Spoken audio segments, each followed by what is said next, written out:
مالك يوم الدين إياك نعبد وإياك نستعين اهدنا الصراط المستقيم صراط الذين أنعمت عليهم غير المغضوب عليهم ولا الضالين آمين. بسم الله الرحمن الرحيم الحمد لله رب العالمين الرحمن الرحيم مالك يوم الدين إياك نعبد وإياك نستعين اهدنا الصراط المستقيم صراط الذين أنعمت عليهم غير المغضوب عليهم ولا الضالين آمين. بسم الله الرحمن الرحيم الحمد لله رب العالمين الرحمن الرحيم مالك يوم الدين إياك نعبد وإياك نستعين اهدنا الصراط المستقيم صراط الذين أنعمت عليهم غير المغضوب عليهم ولا الضالين آمين. بسم الله الرحمن الرحيم الحمد لله رب العالمين الرحمن الرحيم مالك يوم الدين إياك نعبد وإياك نستعين اهدنا الصراط المستقيم صراط الذين أنعمت عليهم غير المغضوب عليهم ولا الضالين آمين. اللهم بحق الفاتحة بسر الفاتحة بنور الفاتحة وبحق من أنزلت عليه سورة الفاتحة. Mudah-mudahan dengan keberkatan dan kemuliaan surah Al-Fatihah yang kita sama-sama baca tadi, Allah memberkati kita insya-Allah di dunia hingga ke syurga Allah insya-Allah. Muslimin muslimat yang dirahmati Allah sekalian, kita hari ini dah masuk 29 Rejab. Bulan Rejab ni banyak semua orang cerita pasal Isra' Mi'raj. Dan bermaknanya kita sebulan lagi masuk Ramadan. Mudah-mudahan kita di kalangan hamba Allah yang seronok bila dengar saja Ramadan, wah seronok. Ada di kalangan kita ni dengar aja Ramadan bukan seronok tapi teringat raya. Baju raya, beli baju raya. Makna dia 2 bulan lagi nak raya dah sibuk dengan persiapan raya. Itu tak berkenan lah. Kita patutnya berseronok kerana bulan Ramadan nanti kita akan mengimarahkan masjid dengan kita berpuasa di siang hari, malam tu kita beramal ibadat dengan solat tarawih dan sebagainya. Jadi mudah-mudahan kita di kalangan hamba Allah yang seronok untuk datang Ramadan, kerana bulan Ramadan adalah itu untuk kita beramal ibadat insya-Allah. Jadi insya-Allah saya tuan-tuan sebelum kita mulakan kuliah kita pagi ni, saya beberapa hari yang lepas saya dah berubat dengan 2 orang pasangan suami isteri yang ada masalah lah, masalah gangguan. Asalnya masalah anak dia ada masalah gangguan jin lah tuan-tuan. Kemudian saya rawat, kemudian hati tu tergerak nak tanya dengan mak bapak dia ni, macam mana kamu hadapi dia ni bila anak kamu ni? Dia kata saya cubalah baca 3 kul, ayat kursi apa semua. Hati saya tergerak tanya dia, cuba setiap baca. Si ayahnya umur 46 tahun, si maknya umur 40. Jadi kedua-duanya pun baca ayat kursi. Saya dengar sedih tuan-tuan, saya dengar ayat kursi yang dibaca ni tak pernah disemak sejak di sekolah dulu. Dia kata bila kamu hafal? Saya hafal masa sekolah rendah dulu. Masa dia sekolah agama dulu, macam kita sekarang hafal lah, dia hafal. Lepas tu dia hafal, maknanya dalam 20 lebih daripada 30 tahun yang lepas lah dia hafal tu, tak pernah semak. Bacaan dia salah tuan-tuan. Salah teruk, bukan salah sikit, salah yang sangat teruk. Jadi bacaan tersebut kalau baca berdosa sebab salah. Jadi saya simpan rakaman itu lah. Saya dengar, saya rakam, saya balik. Dan dia ni 2 orang ni jenis yang kaki surau ni, rajin jemaah surau datang, si yang perempuan ni. Tapi itulah masalah dia, mungkin dia tidak ikut kelas Quran ni. Ada majlis Quran apa semua tak ikut. Jadi berjemaah memang rajin, program surau semua. Jadi apa ni, saya suruh dia baca salah. Bila saya baca salah, dia tak apa. Saya ambil Quran, suruh dia ambil Quran, buka surah Al-Baqarah ayat 255, suruh dia baca ikut seperti mana tulisan. Betul. Dia baca tulisan tu betul. Tulisan dalam Quran tu dibaca betul, tapi bila saya suruh baca hafazan salah. Jadi tuan-tuan baca setiap kali tu selepas sembahyang. Jadi tuan-tuan dia punya iktibar daripada apa yang saya sebut ni tuan-tuan. Semak balik hafazan kita. Hafazan yang kita baca tu semak. Kalau nak semak sendiri, tuan-tuan rakam, kemudian buka surah ayatul kursi tu, dengar, tengok balik satu persatu. Salah aku baca rupanya. Kita boleh semak. Semak sendiri pun tak apa. Iktibar dia tuan-tuan, supaya persiapan Ramadan tahun ni mudah-mudahan kita baca Al-Quran tu, ayat yang selalu kita baca tu betul. Satu lagi, dalam 2 minggu lepas ada seorang seorang pesakit saya juga yang dah jadi anak murid saya lah, mengaji Quran dengan saya. Dia pun memang salah baca. Sekarang ni saya tumpukan dia rajin, ahli keluarga dia buat tahlil arwah seminggu sekali, kadang 2 minggu sekali, kumpul adik-beradik buat tahlil arwah. Jadi saya suruh dia baca Al-Fatihah 3 kul, baca daripada Alif Lam Mim, Zalikal Kitabul La Raiba Fihi tu, lepas tu baca Ayatul Kursi, Lillah, habis lintah bukang. Yang dia betul Al-Fatihah dengan 3 kul je. Baca Alif Lam Mim Zalikal Kitabul La Raiba Fihi tu memang salah. Ayatul Kursi salah. Yang Lillahi ma fis samawati wa ma fil ardh tu, yang ujung Al-Baqarah tu 3 ayat akhir tu pun salah juga baca. Jadi baca selawat pun salah. Allahumma salli ala Sayyidina Muhammad, Allahumma salli ala, patutnya salli ala, dibaca salli ala. Jadi banyak benda tu saya betulkan dia. Sayang selalu sangat baca ayat-ayat yang dibaca dalam tahlil arwah tu adalah ayat yang sangat elok dibaca, ayat banyak pahala dia, ada hadis sahih sadaran pada ayat tersebut, tapi baca salah. Ya tuan-tuan, ni satu iktibar. Jadi kita kena semak benda ni, kena semak. Serahkan diri kita kepada imam. Imam, saya nak cuba baca lepas imam ni, cuba tengok bacaan saya betul ke tak betul. Kalau dia kata okey, lulus, alhamdulillah. Kalau dia kata banyak, dia kena betulkan ni. Begitu juga saya ada satu dekat tempat saya lah, sampai hari ni saya doa mudah-mudahan dia dibuka hati dia. Dia kadang-kadang saya dengar dia baca Yasin rajin, kadang duduk lepas maghrib tak ada kuliah, dia duduk salah baca Yasin. Tapi kita tak berani nak tegur sebab dia dah berumur dah, dah umur. Jadi rajin baca Yasin tapi salah baca. Saya dengar macam mana lah kata. Jadi kita nak tegur, takut dia kecil hati dan sebagainya. Jadi tuan-tuan, cubalah sebab sesuatu perubahan yang kita nak buat ni tuan-tuan, Imam Al-Ghazali beritahu, yang pertama sekali, step pertama dalam apa perubahan kita nak buat yang baik ini, pertama sekali kena buat, kena paksa. Kena paksa. Tuan-tuan, Imam Al-Ghazali selalu dah sebut, dalam ceramah lain selalu dah sebut, pertama sekali contoh dia lah, nak sembahyang subuh berjemaah ni, ataupun inilah nak dengar kuliah subuh ni tuan-tuan, bukan senang tuan-tuan. Kita habis saja solat subuh berjemaah ni, bukan kat sini, tempat-tempat lain pun sama jugalah. Habis saja mesti kita nak balik je, walaupun tak ada apa benda nak buat kat rumah, tapi kita balik. Tapi cuba satu hari kita paksa. Aku hari ni, aku azam, aku nak paksa diri aku duduk dengar kuliah subuh, walaupun aku macam mana pun aku nak duduk juga. Jadi bila kita paksa, setiap kali ada kuliah subuh Sabtu Ahad, kita duduk, kita buat. Bila kita paksa benda tu, yang keduanya dia akan jadi biasa. Okey. Bila yang kedua jadi biasa tuan-tuan, bila benda yang dah jadi biasa tu kita buat selalu, dia akan selesa. Tahap selesa ni yang paling seronok sekali. Bila selesa tuan-tuan tak buat, dia akan tak selesa. Jadi tuan-tuan, bila kamu tak ada kuliah subuh, tak ada kuliah subuh pagi ni, sebab kita dah selesa pagi subuh, Sabtu Ahad ni ada kuliah subuh, tiba-tiba tak ada kuliah subuh, kita akan cakap pada apa ni, AJK Masjid, kenapa tak ada kuliah subuh ni kita? Sebab kita dah tiap pagi subuh Sabtu kita akan hadir kuliah subuh, tiba-tiba tak ada. Kita rasa tak selesa. Sebab kita dah biasa tadi tu. Jadi tuan-tuan, nak sampai tahap kepada istiqamah ni, dipanggil istiqamah, Imam Ghazali sebut, maka mula dengan paksa. Lepas tu dia akan jadi biasa. Bila biasa dia akan selesa. Bila selesa, tuan-tuan akan rasa akan dapat istiqamah, buat benda yang seronok. Bila tak ada, rasa macam kenapa tak ada.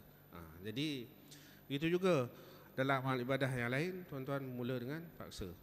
Mula ingat je, paksa. Kalau tuan-tuan tak paksa, tak akan jadi. Begitu juga apa saja perubahan yang kita buat, paksa itu adalah dia punya rahsia dia. Jadi tuan-tuan, hari ini kita akan sambung. Saya ada beberapa kuliah tempat lain juga. Saya tak ingat yang last kali di sini sakit mata dulu kan? Ada siapa ingat? Sakit mata dulu? Tak ingat juga? Okeylah. Last kali apa? Nombor 8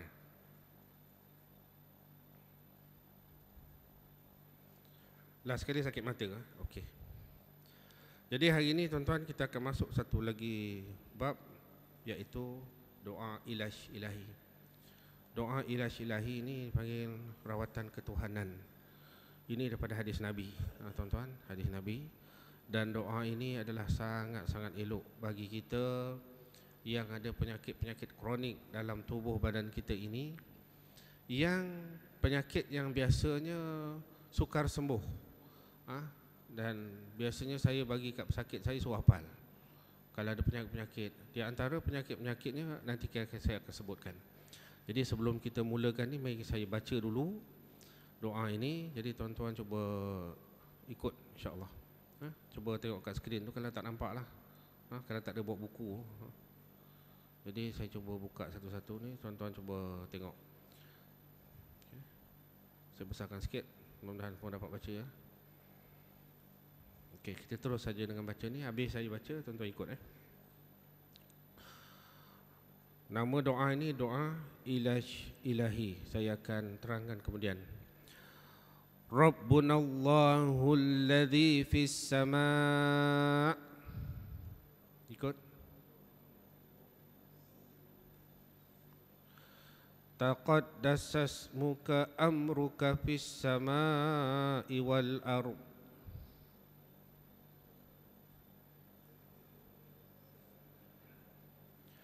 Kama rahmatuka fis sama'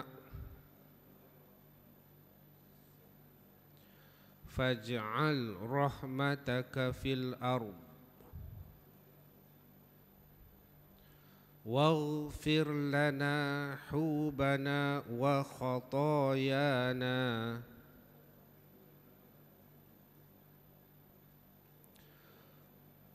anta rabbut tayyibin.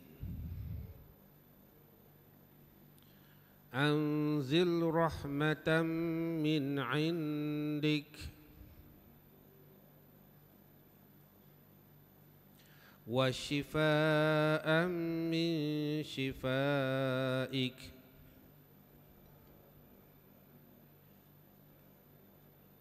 ala hadzal waja'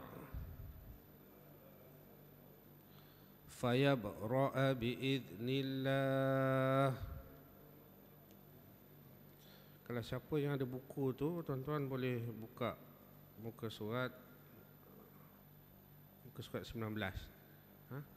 Yang ada buku tu buka muka surat 19 ni, ayat ni. Jadi tuan-tuan, kita tengok keterangan daripada ayat ni. Keterangan doa ilaj ilahi. Ilaj ilahi. Doa ilaj ilahi. Ilaj ilahi makna dia rawatan ketuhanan. Ini dipetik daripada hadis Nabi SAW yang membawa pengertian memohon kerahmatan, keampunan dan kesembuhan daripada Allah Subhanahu wa taala.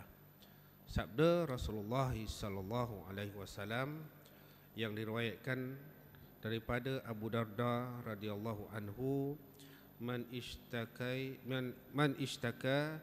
minkum syai'an aw istakahu akhun lahu falyaqul rabbunallahu alladhi fis sama' taqaddasas muka amruka fis sama'i wal ardh kama rahmatuka fis sama' faj'al rahmataka fil ardh waghfir lana hubana wa khatayana anta rabbut tayyibin anzir rahmatan min indik wa shifaan min shifaik ala hadzal waja' fayabra'a biiznillah. Terjemahan dia dalam ini, Nabi SAW sabda, sesiapa yang ditimpa sesuatu kesakitan atau saudara kamu sakit, maka bacalah doa ini. Maksud daripada doa yang kita bacakan tadi, Tuhan kami Allah yang berada di langit. Hakikatnya Allah tidak bertempat. Maha suci namamu, urusanmu di langit dan bumi. Seperti mana rahmatmu terdapat di langit, maka anugerahkanlah rahmatmu di bumi. Dan ampunilah kami dosa dan kesalahan kami. Engkau adalah Tuhan orang-orang yang baik. Turunkanlah rahmat daripada rahmatmu dan kesembuhan daripada kesembuhanmu terhadap sakit ini. Lalu ia sembuh dengan izin Allah. Hadis sahih riwayat Abu Daud. Ya tuan-tuan, inilah satu doa yang sangat-sangat perlu dibaca kalau kita mempunyai penyakit-penyakit yang kronik, penyakit kronik. Dan saya selalu jumpa dengan orang sakit kronik. Apa penyakit kronik ni yang kita kena baca doa ni selalu? Itu saya bagi saya contohnya. Di antara penyakit-penyakit kronik yang ada dalam masyarakat kita sekarang ni, seperti yang pertama dia kanser. Orang yang kena kanser ni, macam-macam kanser ada sekarang ni tuan-tuan. Bukannya kanser apa ni, breast cancer saja, atau bukan saja kanser payudara yang kita selalu dengar. Kadang-kadang kanser usus, kanser hati, kanser pundi kencing lah dipanggil, dan macam-macam jenis kanser ada sekarang ni yang dihadapi. Kanser tulang, kanser darah, macam leukemia tu dipanggil kanser darah.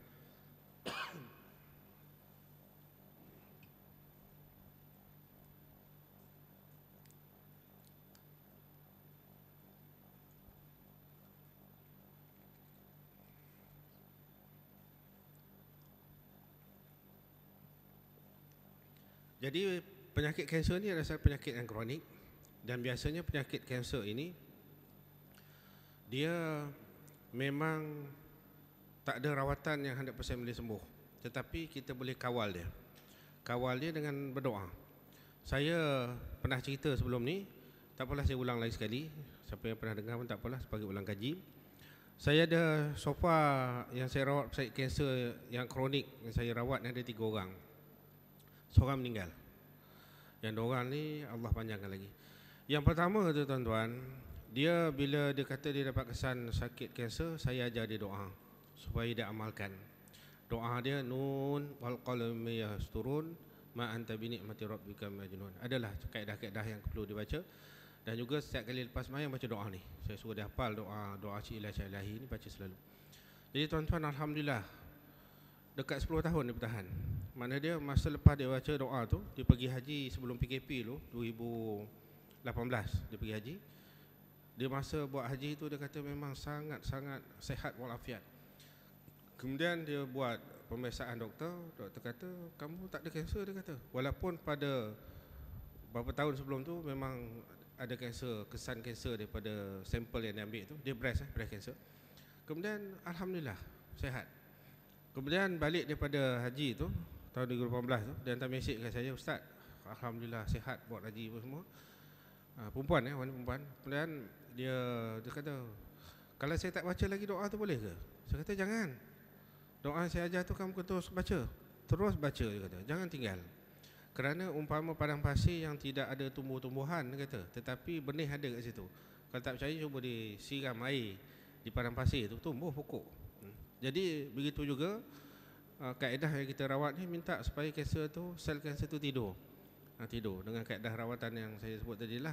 Ada ayat yang tentu baca. Kemudian saya tidur. Dan kena baca doa ni. Salah satu doa Ilahi ni kena baca. Setiap kali lepas sembahyang baca. Kemudian dia baca. Sampailah dia takdirkan Allah Subhanahu Wa Taala, dia malas.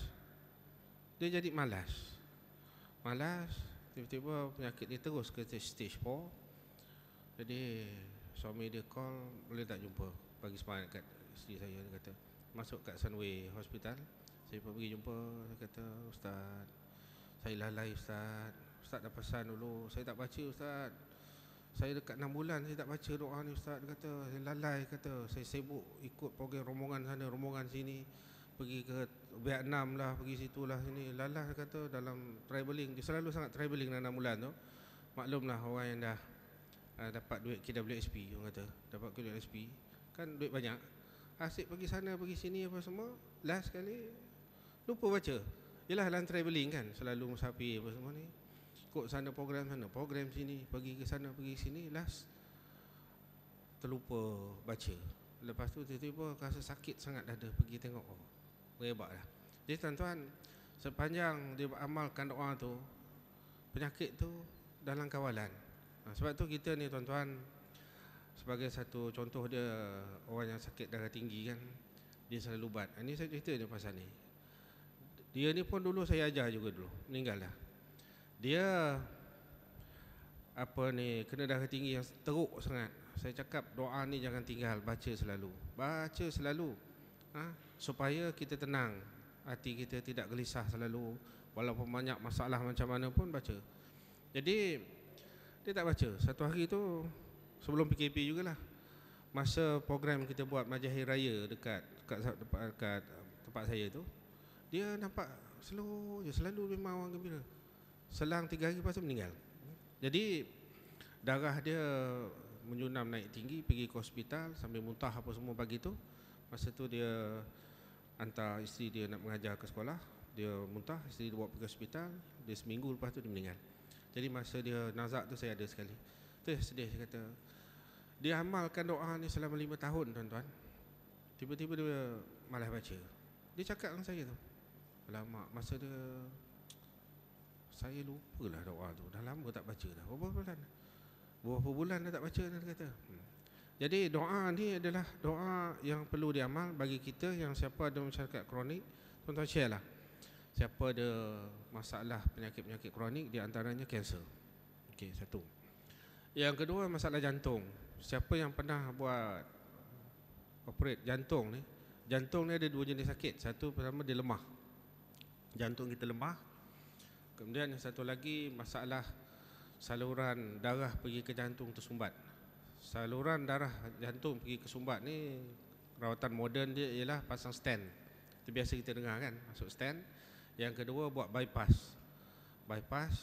Tapi yang apa ni, bila saja pernah masalah jantung ni tuan-tuan, di antara doa kena baca selalu ini. Kita baca doa ni dapat pahala tuan-tuan. Cuba hafal, baca sekali lepas sembahyang, baca, masuk ke dalam doa kita, Rabbunallahu alladzi fis sama' taqaddasa ismuka amruka fis sama'. Kalau berjemaah habis sembahyang sunat baca. Kalau tak pun supaya kita tak tertinggal, baca selalu setiap kali kita selepas sembahyang. Kemudian di antara penyakit dan seterusnya ialah darah tinggi. Siapa yang darah tinggi?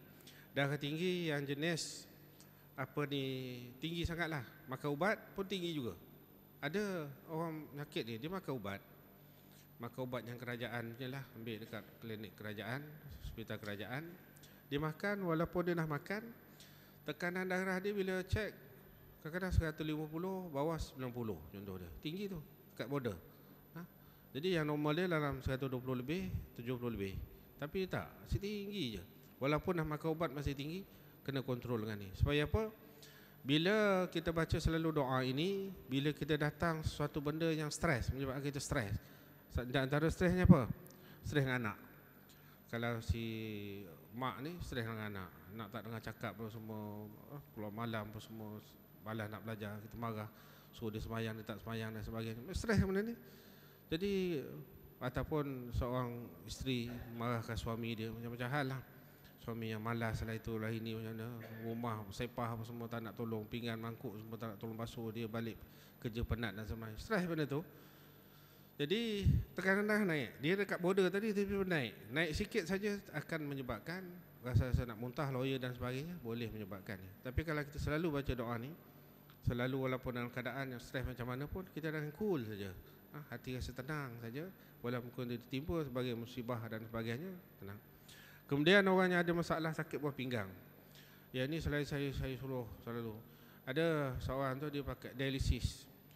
Bila dialisis, saya kata kamu baca je doa ni selalu, supaya dialisis sakit buah pinggang kamu tidak mudaratkan.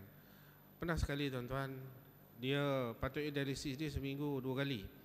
Tapi disebabkan dia terlalu sibuk apa semua, dia terskip. Minggu tu tak buat langsung, buat minggu kedua. Alhamdulillah tak ada masalah. Maknanya dia tidak mudaratkan dia, walaupun dia tak dialisis, tapi dia skip. Tetapi disebabkan selalu baca doa tu, jadi terkawal. Ini masalah doa ni nak mengawal penyakit kita tu. Penyakit tu memang Allah takdirkan kadang-kadang tak boleh sembuh. Misalnya darah tinggi, penyakit kanser ni memang tak boleh sembuh. Tetapi kita boleh kawal dengan cara membaca doa ni tadi. Orang yang sakit hati ni masih dia liver lah. Kita ni kadang orang Melayu ni susah sikit lah. Hati dengan jantung. Sebenarnya yang betulnya hati tu jantung. Jantung tu yang disebutkan dalam hadis tu ialah yang mengepam darah kita seluruh badan tu. Jadi kita hati sebenarnya liver. Itu yang, tapi tak bermasalah. Jadi orang yang salah pernah sakit hati, di antaranya orang tu dia pernah saya ni lah minta, yang saya pernah jumpa lah. Dia memang kuat sangat merokok, akhirnya apa ni, hati sampai terjejas hati dia, walaupun paru-paru dia yang masalah, tapi paru dia punya hati dia pun terkena sekali jangkitan apa ni, daripada kesan daripada dia merokok yang kuat sangat tu. Jadi baca doa ni juga, okey. Kemudian penyakit-penyakit lain yang di kepala, lepas kemalangan dan sebagainya, orang yang pernah melecur, orang yang pernah tukar organ kat badan dia, wallahualam apa sajalah. Kemudian penyakit Parkinson ni Susah dia satu tuan-tuan, saya ada 2 pesakit saya Parkinson ni. Asalnya masa dia awal-awal kena dia boleh baca doa ni, sekarang dia dah tak boleh baca. Sebab apa, dia memang lemah sangat, tak maya apa semua. Jadi saya suruh isteri dia terus baca. Jadi terkawal. Dia taklah teruk sangat dia punya penyakit tersebut. Kemudian orang kena penyakit HIV, AIDS, okey, orang yang dan seterusnya, orang yang ada masalah gangguan mental apa semua. Kalau anak kita yang ada eczema tuan-tuan kena baca selalu. Saya ada seorang, kita ni orang anak kita eczema pula, bukan eczema, autism, autism. Saya ada 2 orang pesakit saya, bukan pesakit lah, parent dia yang anak dia autism. Yang anak dia ni memang tak boleh lah. Memang Allah takdirkan dia jadi macam tu, ada kekurangan dia, iaitu dia tak boleh silap sikit. Saya bagi contoh tuan-tuan. Dia tengah duduk di ruang tamu atas meja makan. Dia tengah makan makan nasi sorang-sorang kat ruang tamu. Kemudian mak dia turun bawah, dia tutup lampu yang tidak berkenaan. Dekat meja je buka. Dia mengamuk. Kenapa buka? Dia kata, dia marah, dia maki mak dia. Dia marah, dia kata, kenapa tutup lampu ni, dia tengah makan. Dia memang dia marah mana. Jadi mak dia ni pun kadang tension tu, lawan marah dia balik. Jadi bergaduh. Itu punca dia bergaduh lah. Itu saya bagi contoh simple saja. Lepas tu dia tengah duduk kat ruang tamu, mak dia tutup lansi lah curtain rumah tu. Dah malam kan. Dia pun marah, kenapa buat ketika saya ada ni. Banyak benda-benda ni yang saya jumpa. Lepas tu saya nasihatkan mak opak dia ni, pertama dia layan anak kamu ni seperti orang sakit, jangan layan seperti orang sihat. Jadi dia kata, tak boleh ustaz, bila anak saya macam ni saya pun marah balik, kata. Cuba kamu baca selalu ayat ni. Doa ilahi ni baca selalu setiap kali lepas sembahyang. Dia cuba. Si bapaknya tak nak baca, malas. Si maknya baca, alhamdulillah. Dia baca-baca. Sekarang ni anak saya kalau marah, mengamuk dan sebagainya, sebab bodoh je. Sebab saya ingat pesan saya, orang sakit, kalau orang sihat memang balas balik, dia kata. Tapi nak boleh kontrol perasaan tu, kena baca selalu doa ni. Itulah kita nak lawan ni sebenarnya, semua kena ada doa. Jadi tuan-tuan, saya dah sebut banyak benda ni. Yang penting sekarang ni kena hafal doa ni. Kalau tuan-tuan susah nak hafal ni tuan-tuan, bukan senang nak hafal. Nak hafal doa ni susah, tetapi nanti kita ajar doa penuh hati pula. Jadi itu di antara cara kegunaan doa ilahi ni. Dan doa ilahi ni ialah yang paling elok sekali diamalkan oleh orang yang ada masalah penyakit di dalam badan dia. Kalau orang tu ada penyakit baran dan sebagainya pun elok juga baca ayat ni. Saya ulang lagi sekali ayat ni, iaitu kalau tuan-tuan hafal doa ni, tuan-tuan muka surat 19. Ya, doa 9, doa ilahi.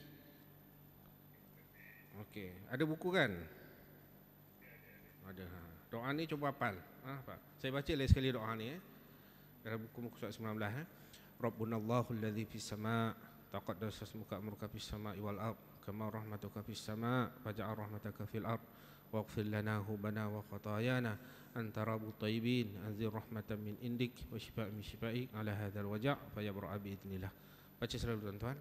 Kalau kita jadi imam, ada buat solat hajat di masjid ataupun di surau, di mana saja. Jadi apabila ada orang kata, ustaz, boleh tak tolong buatkan solat hajat, mak saya tengah sakit di hospital sekarang ni, boleh tak doakan dia? Salah satu doa ni kan baca doa ni. Doa mudah-mudahan beri kesembuhan. Ini doa ni doa yang digunakan untuk rawatan penyakit kronik, orang yang sedang nazak, orang yang sedang sakit, yang sedang menghadapi kesukaran di hospital apa semua. Habis solat hajat baca doa ni. Okey, jadi doa ni kalau tuan-tuan baca selalu boleh hafal. Saya pun dulu ambil masa juga nak hafal, tapi saya hafal sekali dengan makna dia, boleh kita nampak. Dia punya makna dia boleh kita rasa senang sikit hafal. Okey, jadi kita pergi ke seterusnya, yang ke-10. Yang ke-10 ni doa penerang hati. Doa penerang hati ini unik, yang ada di Darul Syifa saja. Sebab doa ini yang diambil oleh almarhum Tuan Guru Datuk Dr. Harundin. Dia dapat doa ini daripada Syekh Idris Al-Marbawi. Tuan-tuan pernah dengar Syekh Idris Al-Marbawi ni? Syekh Idris Al-Marbawi ni adalah seorang ulama yang menyusun kitab Bahrul Mazi. Kitab Bahrul Mazi disusun oleh Syekh Idris Al-Marbawi, dan juga Kamus Al-Marbawi, Kamus Arab Bahasa Melayu yang pertama. Jadi Syekh Al-Marbawi ni masa almarhum Tuan Guru Datuk Dr. Nordin belajar di Mesir dahulu, dia dapat berjumpa dan berguru dengan Syekh Al-Marbawi ini, Syekh Idris Al-Marbawi. Dan Syekh Idris Al-Marbawi, Tuan Guru bertanya pada dia, dia kata macam mana Tuan Syekh ni boleh ingat semua. Dia ada, Syekh Al-Marbawi ni masa dia pergi ke Mesir dulu, dia belajar dengan satu syekh dulu lah di sebuah masjid nama Masjid Al-Husain tak silap. Dia belajar, dan setiap kali dia belajar kitab hadis-hadis Imam Tirmizi dulu dia hafal, kemudian dia boleh tulis balik. Banyak benda yang dia ingat, dia kata dia belajar. Lepas tu dia tanya rahsia macam mana? Rahsia dia, kamu kena baca doa ni. Dan mula-mula almarhum Tuan Guru dapat doa ni susah macam mana? Syekh Idris Al-Marbawi kata, kalau kamu nak dapat doa ni, pertama kamu tak boleh tulis. Kamu kena baca, aku baca, kamu kena ingat. Jadi tuan-tuan ambil masa juga. Mana dia baca kena ingat. Panjang juga doa ni, baca kena ingat. Lepas tu bila kau dah hafal, jumpa aku balik, baca. Lepas tu dia tambah lagi. Sampailah komplit doa ni, lepas tu barulah dia boleh ingat. Maknanya dia tidak dibenarkan tulis, kena ingat. Maknanya dia bila Syekh Al-Marbawi bacakan pada almarhum Ustaz Rondin kena dengar, kena ingat. Lepas tu kena ulang balik jumpa dia beberapa kali, akhirnya komplit. Lepas tu bila dah ingat, cuma sekali bila dia balik ke Malaysia apa semua, jadi dia tanya dengan Syekh, boleh tak saya tulis? Dia kata, lalas Syekh Al-Marbawi kata dia nak sebarkan doa ni. Dia kata boleh, kamu tulislah. Itulah barulah kita dapat doa ini. Jadi doa ini banyak di sekolah-sekolah agama, saya tengok banyak dah baca doa ni. Jadi mari kita baca sama-sama muka surat 19 dalam buku.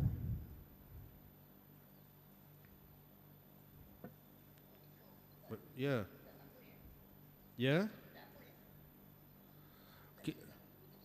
Oh, buku kesembuhan hanya milik Allah. Tak ada buku tu Buku kesembuhan hanya milik Allah.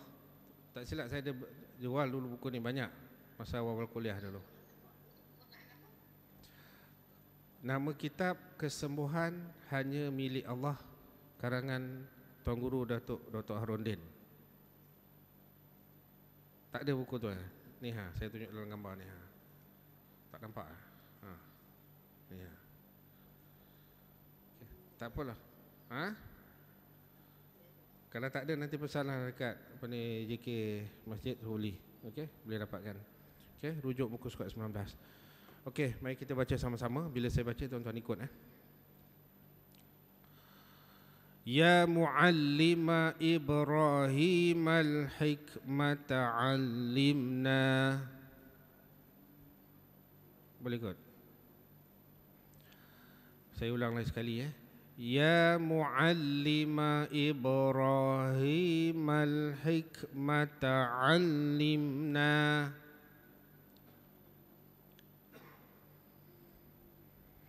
Ya mufahhima Sulaiman fahhimna.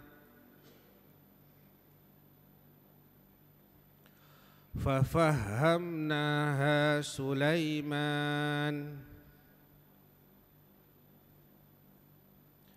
Wa kullan atayna hukman wa ilma. Wa kullan وَسَخَّرْنَا مَعَ دَاوُودَ الْجِبَالَ يُسَبِّحْنَ وَالطَّيْرَ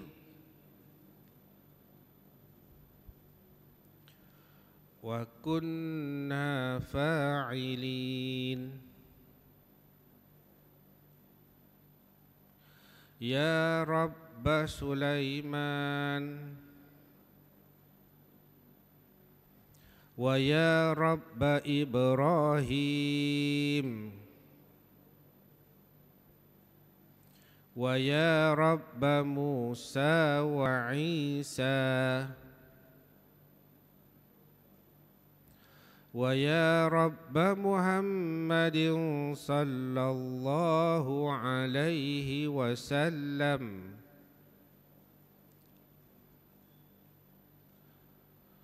أخرجنا من ظلمات الجهل والنسيان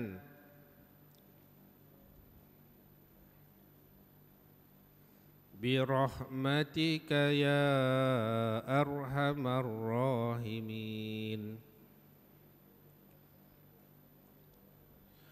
اللهم زدنا علما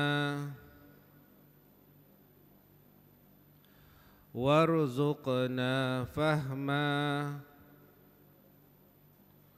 برحمتك يا أرحم الراحمين. اللهم نورنا بنور علمك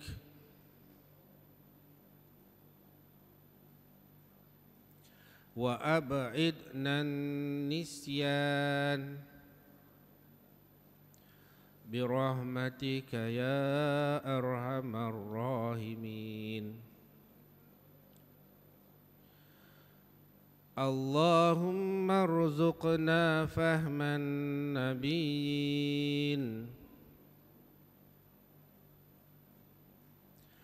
وحفظ المرسلين برحمتك يا أرحم الراحمين.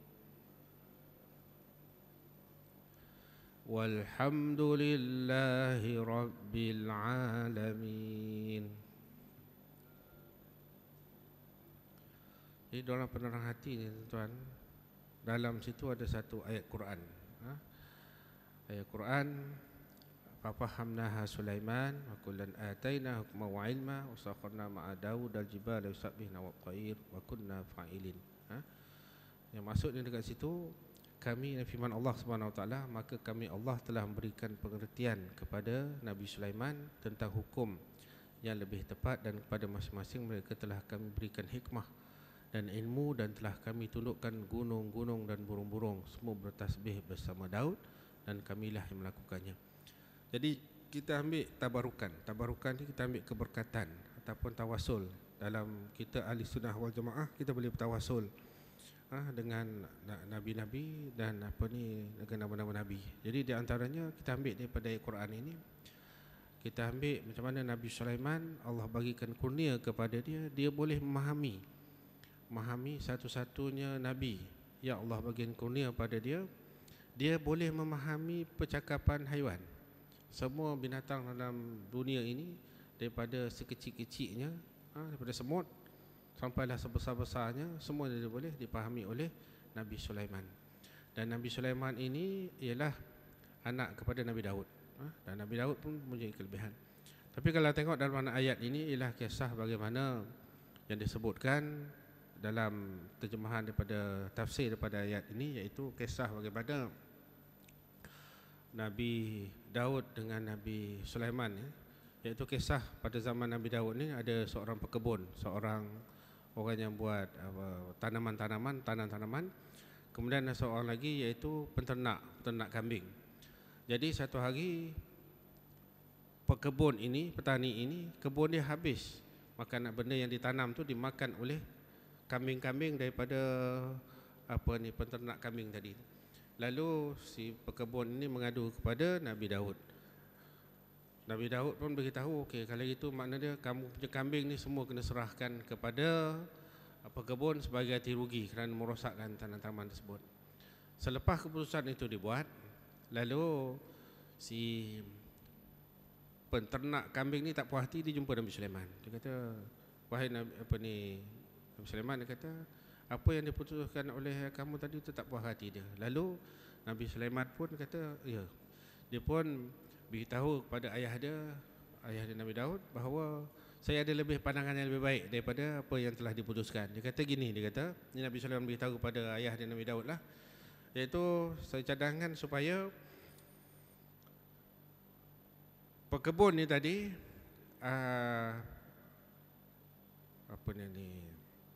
penternak kambing ni tadi serahkan semua kambing dia kepada pekebun tu sementara saja. Kamu jaga kambing dia apa semua, hasil daripada kambing tersebut sekiranya dapat susu apa semua, kamu ambil hasil daripada hasil kambing tersebut. Dan dalam masa yang sama, penternak tadi dia kena perbetulkan balik kebun yang rosak tu, pulihkan balik. Bila kebun tu dah pulih semula, pulangkan balik kambing daripada itu kepada penternak tadi tu. Jadi keputusan itu yang diambil oleh Nabi Daud akhirnya. Dia kata nampak Nabi Sulaiman lebih cerdik, lebih faham daripada situasi tersebut. Yang itulah kita ambil tabrukan Nabi Sulaiman. Lepas itu kita doa satu.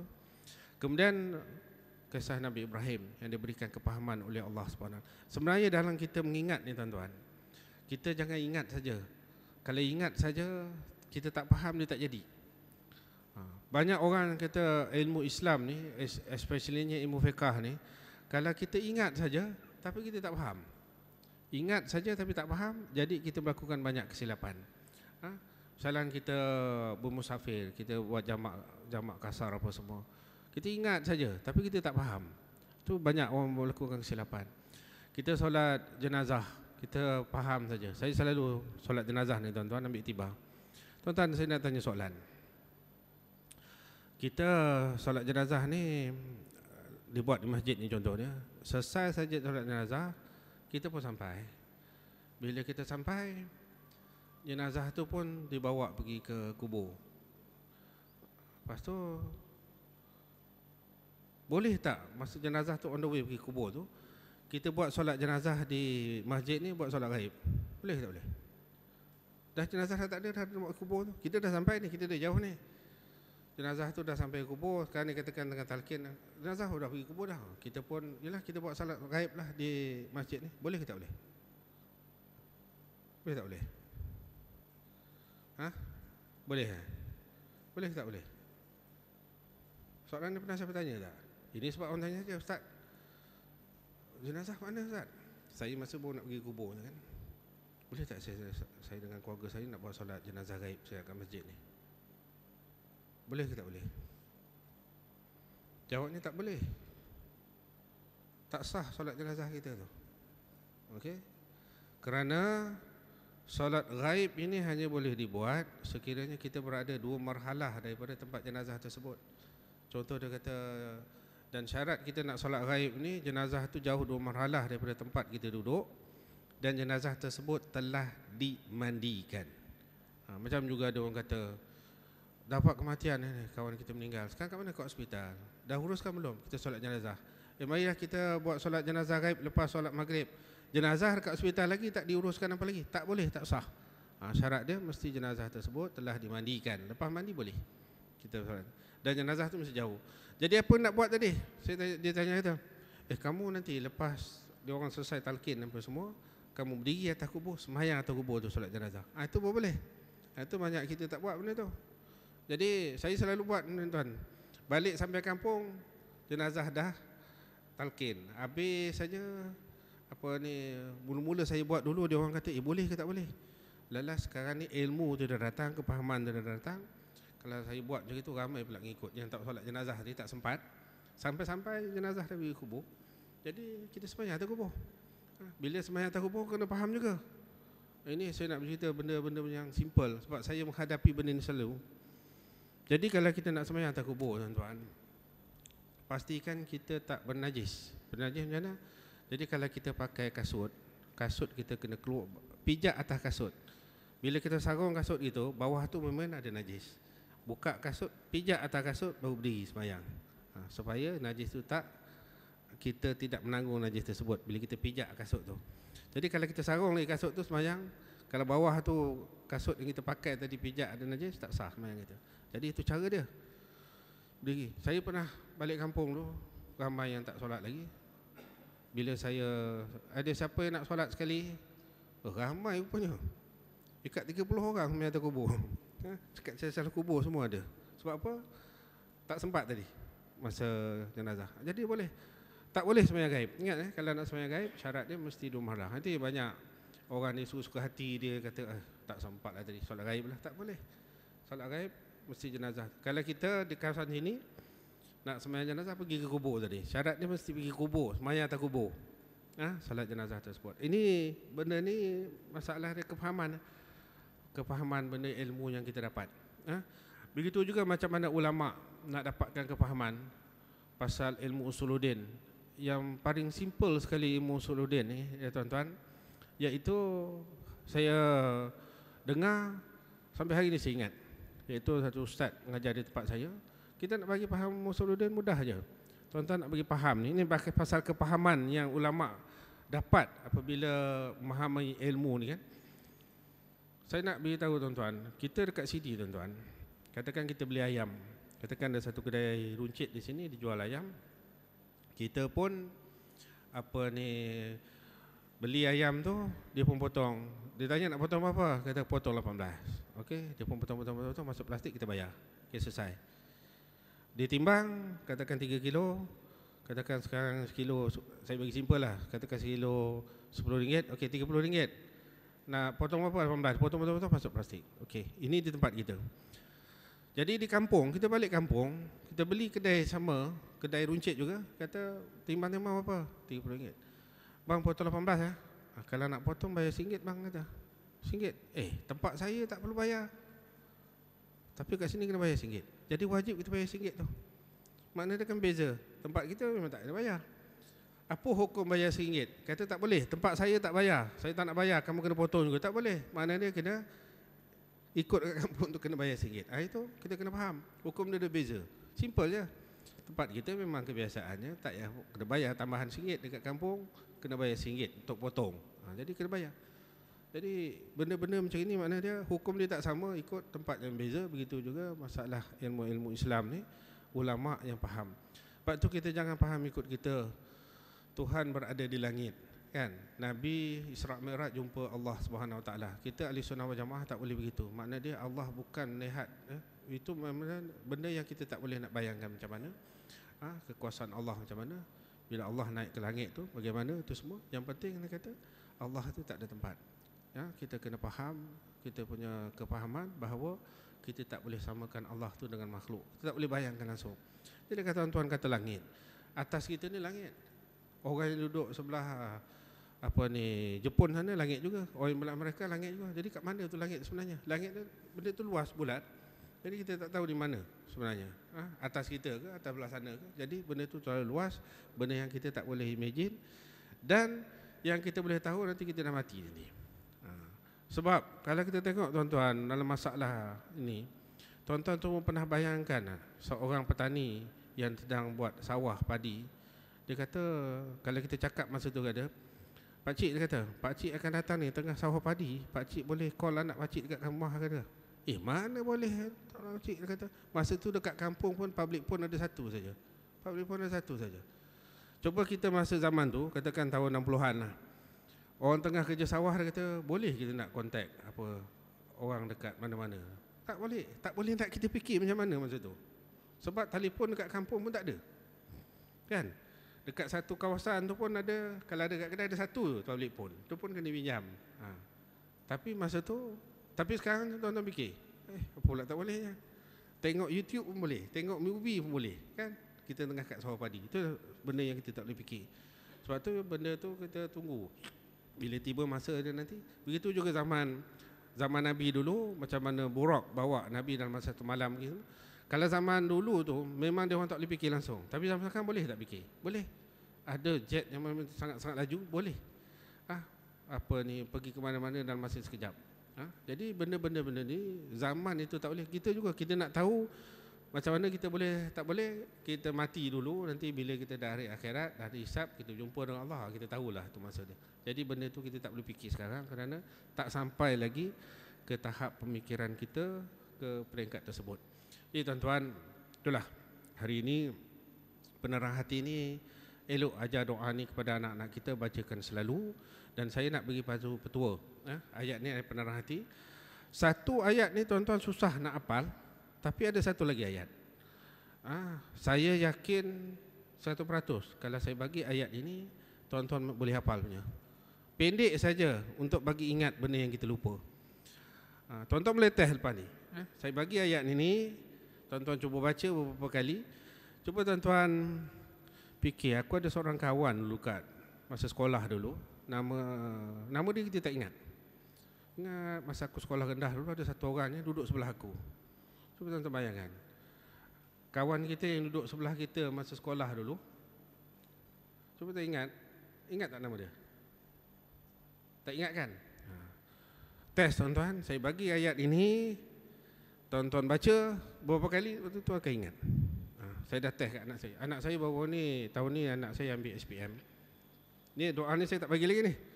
Bagi hint ni dulu sebagai penutup hari ni. Anak saya masa subjek sejarah tu dia kata, macam mana? Alhamdulillah abah, dia kata, baca ayat ni ingat semua nama-nama yang sepatutnya saya ingat tu, ingat dia kata. Mana-mana yang confuse tu boleh datang balik. Jadi ayat dia tuan-tuan baca beberapa kali kalau kita lupa. Iaitu ini ayat dia. Tuan-tuan ikut saya baca. Ayat ini daripada surah Al-A'la yang selalu kita dengar, Sabbihisma rabbikal a'la tu kan. Ayat yang ke-6, pendek sangat. Ayatnya apa? Sanuqri'uka fala tansa. Ikut saya baca. Saya ambil baca boleh ikut Sanuqri'uka fala tansa. Baca kuat sikit. Sanuqri'uka fala tansa. Lagi sekali. Sanuqri'uka fala tansa.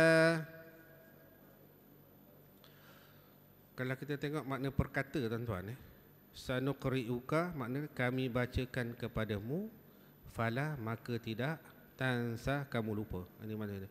Kalau kita tengok dalam tafsir makna ayat ini, kami, yakni Allah Subhanahu Wa Taala, sentiasa menjadikan engkau wahai Muhammad dapat membaca Al-Quran yang diturunkan kepadamu dengan perantaraan Jibril sehingga engkau menghafalnya dan tidak lupa. Yang penting itu tidak lupa. Jadi tuan-tuan baca. Kalau tuan-tuan terlupa, mana aku letak aku punya barang ni tadi? Baca sanuqri'uka fala tansa, sanuqri'uka fala tansa. Baca beberapa kali, 7 kali ingat balik, 7 kali ingat balik, lama-lama ingat. Jadi ayat ini pendek. Dan macam mana baca ayat ni banyak kali baru hafal doa tadi. Doa-doa yang kita susah nak hafal tu, baca banyakkan baca doa ni. Sanuqri'uka fala, jadikan zikir. Baca 40 kali, lepas tu cuba hafal. Dia akan jadi mudah. Jadi benda yang kita lupa tu dia akan ingat. Jadi kita memang orang yang pelupa. InsyaAllah tuan-tuan baca ayat ni. Dan cuba lepas ni. Tak percaya tuan-tuan, semua hafal ni. Sabbihisma rabbikal a'la selalu kita dengar imam baca kan. Jadi benda ni tak dalam buku Doa ni yang online ni tak ada dalam buku. Tapi boleh rujuk surah Al-A'la, surah Sabbihisma rabbikal a'la. Tengok ayat 6, hafal ayat tu saja. Sanuqri'uka fala tansa. Baca banyak kali. Kalau benda yang kita lupa tu, ataupun kita cuma nak menghafal sesuatu yang susah, baca banyak kali. Lepas tu insya-Allah dia akan ingat benda-benda yang kita lupa. InsyaAllah. Boleh test tuan-tuan. Tak percaya lepas ni tuan-tuan test. Tuan-tuan cuba ingat siapa yang duduk sebelah aku dulu masa sekolah rendah. Nama dia aku tak ingat langsung. Cuba tuan-tuan baca, nanti dia akan datang sini. InsyaAllah. Bagi test lah. Saya semalam ada test orang. Betul lah. Ingat dia kata nama. Tak ingat dia kata. Okay. Jadi itu saja untuk kuliah kita pada hari ini. Mudah-mudahan Allah memberkati kita semua yang hadir pada hari ini insya-Allah. Allahumma salli ala sayyidina Muhammad wa ala alihi wa sahbihi ajmain. Allahumma shfi mardana wa sahhi ajsadana wa shatti sabla a'daina wa sunna ala man adana bi rahmatika ya arhamar rahimin. Ya Allah ya Rahmanir Rahim, kami mohon padamu ya Allah, Engkau sembuhkanlah semua orang-orang yang sakit di kalangan kami dan ahli keluarga kami, dan di kalangan orang-orang yang kami sayangi, dan di kalangan orang-orang yang kami kenali ya Allah, di kalangan ahli jiran tetangga kami, dan kalangan guru-guru kami yang telah mengajar kami dulu. Sembuhkanlah mereka ya Allah dengan kesembuhan yang segera dan berterusan, dan penyakit yang tidak berulang kembali. Dan tolonglah bantulah kami ya Allah dalam menyelesaikan segala urusan kami pada hari ini dan hari seterusnya ya Allah. Panjangkanlah umur kami ya Allah. Berkatilah kami di bulan Rajab dan bulan Sya'ban ini ya Allah. Panjangkanlah umur kami hingga dapat bertemu bulan Ramadan, dan pemudahkanlah kami beramal ibadat di bulan Ramadan, dan temukanlah kami bertemulah kami dengan Lailatul Qadar di bulan Ramadan yang akan datang insya-Allah. Ya Allah ya Rahman ya Rahim. Sallallahu ala sayyidina Muhammad wa ala alihi wa sahbihi ajmain. Berikanlah pertolonganmu ya Allah kepada sahabat-sahabat kami, kawan-kawan kami, para-para pejuang di Palestin. Ya Allah, berikanlah kemenangan kepada pejuang-pejuang di Palestin, dan berikanlah kemenangan kepada semua kita orang Islam di dunia ini, ya Allah, dan setiap masa dan setiap zaman, ya Allah. Sallallahu alaihi wasallam Muhammadin wa ala alihi washabbihi ajmain. Subhana rabbika rabbil izzati amma yasifun, wassalamun alal mursalin, walhamdulillahi rabbil alamin. Taqabbalallahu minna minkum.